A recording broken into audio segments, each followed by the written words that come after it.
Driving from Stephenville in the late October dusk, the road swooping and disappearing ahead like an owl, the hills no longer playing dead the way they do in the daytime, but sticking their black, blurry arses up in the drizzle and shaking themselves, heaving themselves up for another night of leapfrog and sumo ballet. Some trees detached themselves from the shaggy shoulder and stepped in front of the car.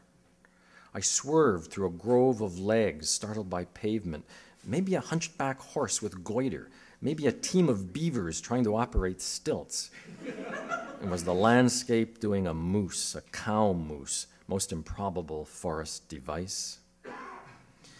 She danced over the roof of our car in moccasins.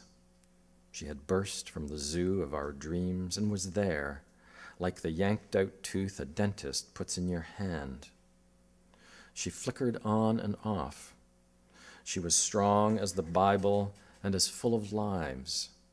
Her eyes were like Halley's Comet, like factory whistles, like bargain hunters, like shy kids. No man had touched her or given her movements geometry. She surfaced in front of us like a coelacanth, like a face in a dark lagoon.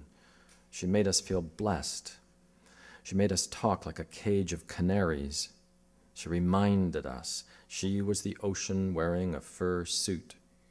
She had never eaten from a dish. She knew nothing of corners or doorways. She was our deaths come briefly forward to say hello. She was completely undressed.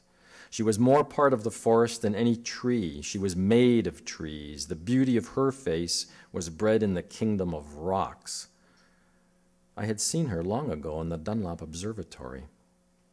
She leapt from peak to peak like events in a ballad. She was insubstantial as smoke. She was a mother wearing a brown sweater, opening her arms. She was a drunk logger on Yonge Street. She was the prime minister. She had granted us a tiny reserve. She could remember a glacier where she was standing. She was a plot of earth shaped like the island of Newfoundland and able to fly, spring down in the middle of cities, scattering traffic, ride elevators, press pop-eyed executives to the wall. She was charged with the power of Churchill Falls.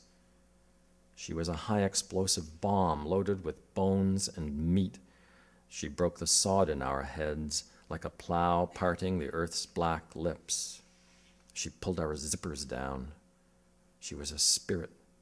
She was Newfoundland held in a dam. If we had touched her, she would have burst through our windshield in a wall of blood. That night we were ravenous. We talked, gulping, waving our forks. We entered one another like animals entering woods.